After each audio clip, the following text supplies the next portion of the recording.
ओम शांति। 9 अक्टूबर 2024 की साकार मधुर मुरली है। बाबा कहते, मीठे बच्चे, विश्व का राज्य बाहुबल से नहीं लिया जा सकता, उसके लिए योग बल चाहिए। ये भी एक लॉ है। प्रश्न, शिव बाबा स्वयं ही स्वयं पर कौन सा वंडर खाते हैं? उत्तर, बाबा कहते, देखो कैसा वंडर है, मैं तुम्हें पढ़ाता हूँ। ये मैंने किसी से कभी पढ़ा नहीं। मेरा कोई बाप नहीं, मेरा कोई टीचर नहीं, गुरु नहीं। मैं सृष्टि चक्र में पुनर्जन्म लेता नहीं, फिर भी तुम्हें सभी जन्मों की कहानी सुना देता हूँ। खुद 84 के चक्र में नहीं आता, लेकिन चक्र का ज्ञान बिल्कुल एक्यूरेट देता हूँ। ओम शांति। रूहानी बाप तुम बच्चों को स्वदर्शन चक्रधारी बनाते हैं, अर्थात तुम इस 84 के चक्र को जान जाते हो, आगे नहीं जानते थे। अभी बाप द्वारा तुमने जाना है। 84 जन्मों के चक्र में तुम आते हो जरूर। तुम बच्चों को 84 के चक्र का नॉलेज देता हूँ। मैं स्वदर्शन चक्रधारी हूँ, परंतु प्रैक्टिकल में 84 जन्मों के चक्र में आता नहीं। तो इससे समझ जाना चाहिए शिव बाब में सारा ज्ञान है। तुम जानते हो हम ब्राह्मण अभी स्वदर्शन चक्रधारी बनते हैं, बाबा नहीं बनते हैं। फिर उनमें अनुभव कहाँ से आएगा? हमको तो अनुभव प्राप्त होता है। बाबा कहाँ से अनुभव लाते हैं जो तुमको सुनाते हैं? प्रैक्टिकल अनुभव होना चाहिए ना। बाप कहते हैं मुझे ज्ञान का सागर कहते हैं, परंतु मैं तो 84 जन्मों के चक्र में आता ही नहीं हूँ। फिर मेरे में ये ज्ञान कहाँ से आया? टीचर पढ़ाते हैं तो जरूर खुद पढ़ा हुआ है ना। ये शिव बाबा कैसे पढ़ा? इनको कैसे 84 के चक्र का मालूम पड़ा, जबकि खुद 84 जन्मों में नहीं आता है? बाप बीज रूप होने कारण जानते हैं। खुद 84 के चक्र में नहीं आते हैं, परंतु तुमको सब समझाते हैं। ये भी कितना वंडर है। ऐसे भी नहीं बाप कोई शास्त्र आदि पढ़ा हुआ है। कहा जाता है ड्रामा अनुसार उसमें ये नॉलेज नूंधी हुई है जो तुमको सुनाते हैं। तो वंडरफुल टीचर हुआ ना। वंडर खाना चाहिए ना, इसलिए इनको बड़े बड़े नाम दिए हैं, ईश्वर, प्रभु, अंतर्यामी आदि आदि। तुम वंडर खाते हो ईश्वर में कैसे सारी नॉलेज भरी हुई है। उनमें आई कहाँ से जो तुमको समझाते हैं? उनको तो कोई बाप भी नहीं जिससे जन्म लिया हो व समझा हो। तुम सब भाई भाई हो। वह एक कैसे तुम्हारा बाप है, बीज रूप है। कितनी नॉलेज बैठ बच्चों को सुनाते हैं। कहते हैं 84 जन्मों में मैं नहीं लेता हूँ। शिव बाबा कहते कि 84 जन्म मैं नहीं लेता हूँ, तुम लेते हो। तो जरूर प्रश्न उठेगा ना, बाबा आपको कैसे मालूम पड़ा? बाबा कहते हैं बच्चे, अनादि ड्रामा अनुसार मेरे में पहले से ये नॉलेज है जो तुमको पढ़ाता हूँ। इसलिए ही मुझे ऊंचते ऊंच भगवान कहा जाता है। खुद चक्र में नहीं आते, परंतु उनमें सारी सृष्टि के आदि मध्य अंत की नॉलेज है। तो तुम बच्चों को कितनी खुशी होनी चाहिए। उनको 84 के चक्र की नॉलेज कहाँ से मिली? तुमको तो मिली बाप से। बाप में ओरिजिनली नॉलेज है। उनको कहा ही जाता है नॉलेजफुल। कोई से पढ़ा भी नहीं है, तो भी उनको ओरिजिनली मालूम है, इसलिए नॉलेजफुल कहा जाता है। ये वंडर है ना, इसलिए ये ऊंचते ऊंच पढ़ाई गाई जाती है। बच्चों को वंडर लगता है बाप पर, उनको क्यों नॉलेजफुल कहा जाता है? ये समझने की बात है एक। दूसरी फिर क्या बात है? ये चित्र तुम दिखाते हो तो कोई पूछेंगे कि ब्रह्मा में भी अपनी आत्मा होगी, और ये जो नारायण बनते हैं उनमें भी अपनी आत्मा होगी। दो आत्माएं हैं ना, एक ब्रह्मा एक नारायण की। परंतु विचार करेंगे तो ये कोई दो आत्माएं नहीं है, आत्मा वही है, लास्ट जन्म ब्रह्मा का और फर्स्ट जन्म सतयुग में नारायण। तो आत्मा एक ही है ना। ये एक सैंपल दिखाया जाता है देवता का। ये ब्रह्मा सो विष्णु अर्थात नारायण बनते हैं। इसको कहा जाता है गुह्य बातें। बाप बहुत गुह्य नॉलेज सुनाते हैं जो और कोई पढ़ा न सके सिवाय बाप के। तो ब्रह्मा और विष्णु की कोई दो आत्माएं नहीं है। वैसे ही सरस्वती और लक्ष्मी, इन दोनों की दो आत्माएं हैं या एक। आत्मा एक है, शरीर दो है। ये सरस्वती ही फिर लक्ष्मी बनती है, इसलिए एक आत्मा गिनी जाएगी। 84 जन्म एक ही आत्मा लेती है। ये बड़ी समझ की बात है। ब्राह्मण सो देवता, देवता सो क्षत्रिय बनते हैं। आत्मा एक शरीर छोड़ दूसरा लेती है। आत्मा एक ही है। एक ये सैंपल दिखाया जाता है कैसे ब्राह्मण सो देवता बनते हैं। हमसो का अर्थ कितना अच्छा है। इनको कहा जाता है गुह्य गुह्य बातें। इसमें भी पहले पहले तो ये समझ चाहिए कि हम एक बाप के बच्चे हैं। सभी आत्माएं असुल परमधाम में रहने वाली है। यहाँ पार्ट बजाने आई है। ये खेल है। बाप तुमको इस खेल का समाचार बैठ सुनाते हैं। बाप तो ओरिजिनली जानते ही नहीं, उनको कोई ने सिखलाया नहीं है। इस 84 के चक्रों को वही जानते हैं जो इस समय तुमको सुनाते हैं। फिर तुम भूल जाते हो। फिर उनका शास्त्र कैसे बन सकता है। बाप तो कोई शास्त्र पढ़ा हुआ नहीं है, फिर कैसे आकर नई नई बातें सुनाते हैं। आधा कल्प है भक्ति मार्ग, ये बात भी शास्त्रों में नहीं है। ये शास्त्र भी ड्रामानुसार भक्ति मार्ग में बने हैं। तुम्हारी बुद्धि में शुरू से लेकर अंत तक इस ड्रामा की कितनी बड़ी नॉलेज है। उनको जरूर मनुष्य तन का आधार लेना पड़े। शिव बाबा इस ब्रह्मा तन में बैठ इस सृष्टि चक्र की नॉलेज सुनाते हैं। मनुष्यों ने तो गपोड़े लगाकर सृष्टि की आयु ही कितनी लंबी कर दी है। नई दुनिया सो फिर पुरानी दुनिया बनती है। नई दुनिया को कहा जाता है स्वर्ग, पुरानी को कहा जाता है नर्क। दुनिया तो एक ही है। नई दुनिया में रहते हैं देवी देवता, वहां अपार सुख है। सारी सृष्टि नई होती है। अभी इनको पुराना कहा जाता है। नाम ही है आयरन एजेड वर्ल्ड, पुरानी दुनिया है ना। तो हाँ जी बाबा, जैसे ओल्ड दिल्ली और न्यू दिल्ली कहा जाता है। बाप समझाते हैं मीठे मीठे बच्चों, न्यू वर्ल्ड में न्यू दिल्ली होगी। ये तो ओल्ड वर्ल्ड में ही कह देते हैं न्यू दिल्ली, इनको न्यू कैसे कहेंगे।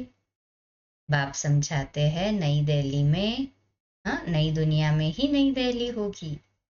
उनमें ये लक्ष्मी नारायण राज्य करेंगे। उसको कहा जाएगा सतयुग। तुम इस सारे भारत में राज्य करेंगे।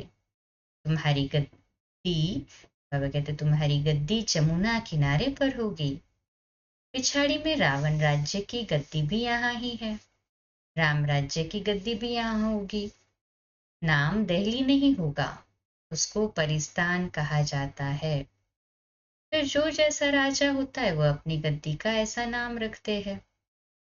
इस समय तुम सब पुरानी दुनिया में हो। नई दुनिया में जाने के लिए तुम पढ़ रहे हो। फिर से मनुष्य से देवता बन रहे हो। पढ़ाने वाला है बाप। तुम जानते हो ऊंचे ते ऊंचे बाप ने नीचे आकर राजयोग सिखाया है। अभी तुम हो संगम पर, जबकि कलयुगी पुरानी दुनिया खत्म होनी है। बाप ने इनका हिसाब भी बताया है। मैं आता हूं ब्रह्मा तन में। मनुष्य को तो पता ही नहीं है कि ब्रह्मा कौन सा। सुना है प्रजापिता ब्रह्मा। तुम प्रजा हो ना ब्रह्मा की, इसलिए अपने को बीके कहलाते हो। वास्तव में शिव बाबा के बच्चे शिववंशी हो जब निराकार आत्माएं हो। फिर साकार में प्रजापिता ब्रह्मा के बच्चे, भाई बहन हो और कोई भी संबंध नहीं है। इस समय तुम उस कलयुगी संबंध को भूलते हो क्योंकि उनमें बंधन है। तुम जाते हो नई दुनिया में। ब्राह्मणों की चोटी होती है। चोटी ब्राह्मणों की निशानी है। तुम ब्राह्मणों का ये कुल है। वह है कलयुगी ब्राह्मण। ब्राह्मण अक्सर करके पंडे होते हैं। एक धामा खाते हैं, दूसरे ब्राह्मण गीता सुनाते हैं। अभी तुम ब्राह्मण ये गीता सुनाते हो। वह भी गीता सुनाते हैं, तुम भी गीता सुनाते हो। फर्क देखो कितना है। तुम कहते हो कृष्ण को भगवान नहीं कह सकते। कृष्ण को तो देवता कहा जाता है। उनमें दैवी गुण है। उनको तो इन आंखों से देखा जा सकता है। शिव के मंदिर में देखेंगे, शिव को अपना शरीर है नहीं। वह है परम आत्मा अर्थात परमात्मा। ईश्वर, प्रभु, भगवान आदि अक्षर का कोई अर्थ नहीं निकलता है। परमात्मा ही सुप्रीम आत्मा है। तुम नॉन सुप्रीम हो। फर्क देखो कितना है तुम्हारी आत्मा और उस आत्मा में। तुम आत्माएं अभी परमात्मा से सीख रही हो। वह कोई से सीखा नहीं है। ये तो फादर है ना। उस परम पिता परमात्मा को तुम फादर भी कहते हो, टीचर भी कहते और गुरु भी कहते। है एक ही। और कोई भी आत्मा बाप, टीचर, गुरु नहीं बन सकती। एक ही परम आत्मा है। उनको कहा जाता है सुप्रीम। हर एक को पहले फादर चाहिए, फिर टीचर चाहिए, फिर पिछाड़ी में चाहिए गुरु। बाप भी कहते हैं मैं तुम्हारा बाप भी बनता हूँ, फिर टीचर बनता हूँ और फिर मैं ही तुम्हारा सद्गति दाता सद्गुरु भी बनता हूँ। सद्गति देने वाला गुरु है ही एक, बाकी तो गुरु अनेक है। बाप कहते हैं मैं तुम सबको सद्गति देता हूँ। तुम सब सतयुग में जाएंगे, बाकी सब चले जाएंगे शांति धाम, जिसको परम धाम कहते हैं। सतयुग में आदि सनातन देवी देवता धर्म था, बाकी कोई धर्म है नहीं। और सभी आत्माएं चली जाती है मुक्ति धाम। सदगति कहा जाता है सतयुग को। पाठ बजाते बजाते फिर दुर्गति में आ जाते हैं। तुम ही सदगति से फिर दुर्गति में आते हो। तुम ही पूरे 84 जन्म लेते हो। यथा राजा रानी तथा प्रजा जो इस समय होंगे। 9 लाख तो पहले आएंगे। 84 जन्म 9 लाख तो लेंगे ना, फिर दूसरे आते रहेंगे। ये हिसाब किया जाता है जो बाप समझाते हैं। सब 84 जन्म नहीं लेते हैं। पहले पहले आने वाले ही 84 जन्म लेते हैं, फिर कम कम लेते आते हैं। मैक्सिमम है 84। ये जो बातें हैं और कोई मनुष्य नहीं जानते, बाप ही बैठ समझाते हैं। गीता में है भगवान उवाच। अभी तुम समझ गए हो। आदि सनातन देवी देवता धर्म कोई कृष्ण ने नहीं रचा, ये तो बाप ही स्थापन करते हैं।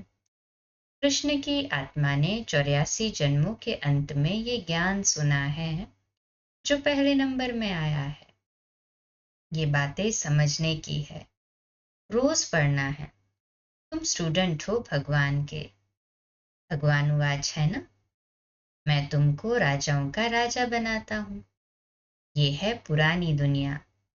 नई दुनिया माना सतयुग। अभी है कलयुग। बाप आकर कलयुगी पतित से सतयुगी पावन देवता बनाते हैं। इसलिए कलयुगी मनुष्य पुकारते हैं बाबा आकर हमको पावन बनाओ। कलयुगी पतित से सतयुगी पावन बनाओ। फर्क देखो कितना है। कलयुग में है अपार दुख। बच्चा जन्मा, सुख हुआ, कल मर गया तो दुखी हो जाएगा। सारी आयु कितना दुख होता है।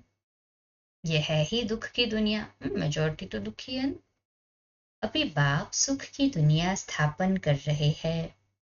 तुमको स्वर्गवासी देवता बनाते हैं। अभी तुम पुरुषोत्तम संगम युग पर हो, उत्तम ते उत्तम पुरुष व नारी बनते हो। तुम आते ही हो ये लक्ष्मी नारायण बनने के लिए। स्टूडेंट टीचर से योग रखते हैं क्योंकि समझते हैं इन द्वारा हम पढ़कर फलाना बनेंगे। यहाँ तुम योग लगाते हो परमपिता परमात्मा शिव से, जो तुम्हें देवता बनाते हैं। कहते हैं मुझ अपने बाप को याद करो, जिसके तुम सालिग्राम बच्चे हो। अपने को आत्मा समझ बाप को याद करो, वही नॉलेजफुल है। बाप तुम्हें सच्ची गीता सुनाते हैं, परंतु खुद पढ़ा हुआ नहीं है। कहते हैं मैं किसका बच्चा नहीं, कोई से पढ़ा हुआ नहीं हूं, मेरा कोई गुरु भी नहीं है। मैं फिर तुम बच्चों का बाप टीचर गुरु हूं।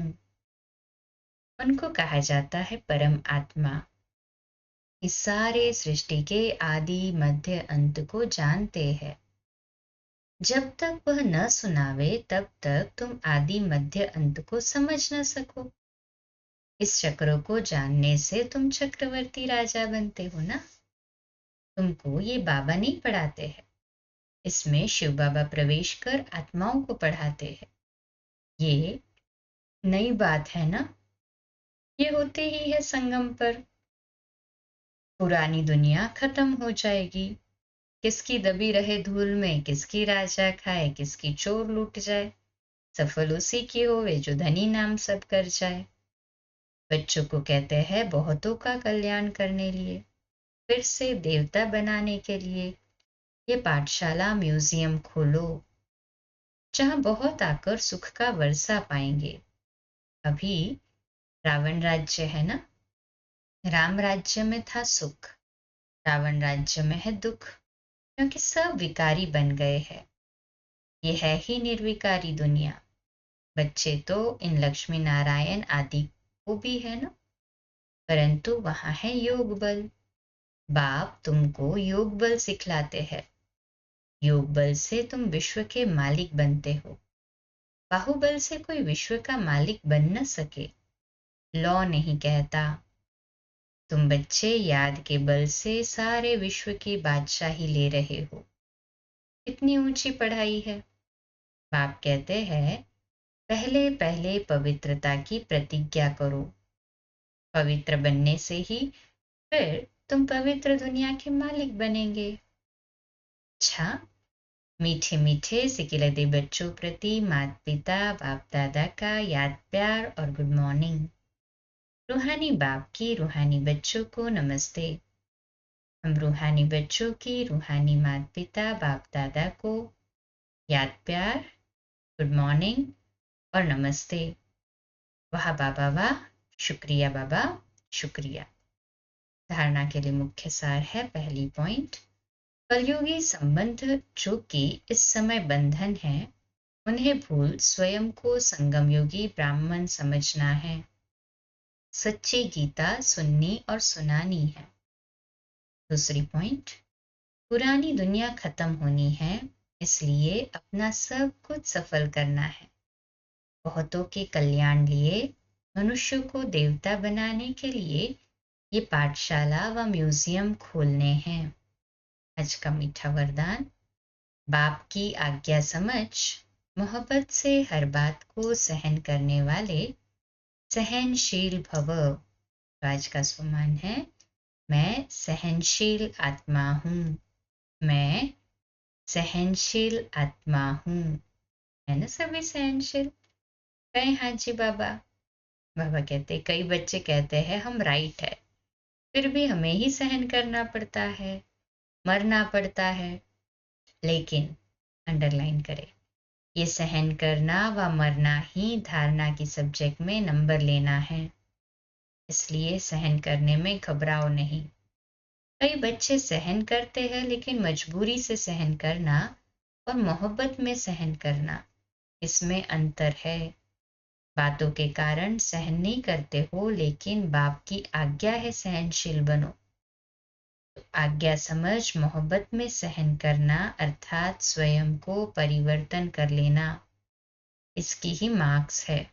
स्लोगन, जो सदा खुशी की खुराक खाते हैं वही तंदुरुस्त रहते हैं।